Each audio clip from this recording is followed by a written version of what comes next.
স্বাগতম জানানো এটা গজবের লক্ষণ। তা ওনারা তো একটা দাড়ি কেমন লোক 24 ঘন্টা ফাঁসেক, মুখে তো দাড়ি আছে, মাথাটা টুপি আছে।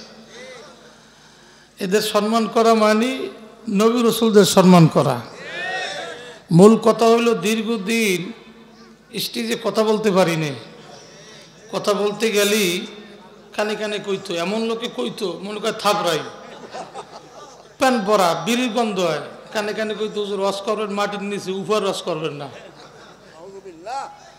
আবার কইতো রাজনীতি করলে কিন্তু অবস্থা বেগতি হবে, স্টেজ থেকে নামতে দেব না। খুব দুঃখের আলোচনা। গত বছর হুজুরের মাহফিলে, আমার মাদ্রাসায় পিসা হুজুরের মাহফিল ছিল, তো এখন এসপি সাহেবের কাছে পারমিশনের জন্য গেছি, থানায় পারমিশন দেবে না বলে আমাদের হাতে নাই, জেলায় যান।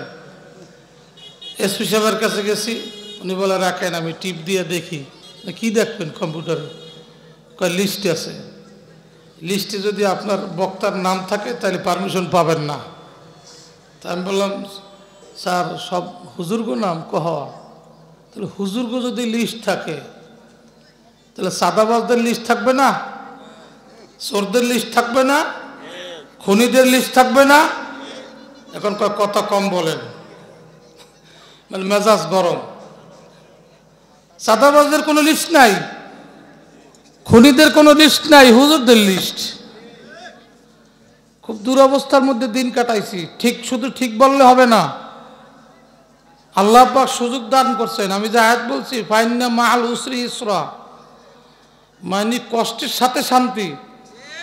যখনই দেখতেছি হরদমে আলেমদের ধরতেছে, জেল খাটাইতেছে, ফাঁসি দিতেছে, আমি শুকরিয়া আদায় করছি, অল্প দিনের মধ্যে শান্তি আসবে।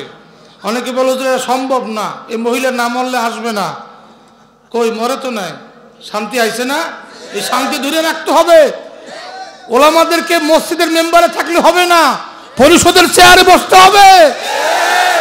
ওলামাদের পিছনে ওই প্যান পরারা ঘুরবে, ওনাদের পিছনে আলেমরা করবে না। সোজা কথা, শুধু মুখে ঠিক বললে হবে না, কাজে খাটাইতে হবে। আর বাতাস আইছে, ভালো বাতাস, কত না ভালো সুন্দর আবহাওয়া আসছে বাংলাদেশে।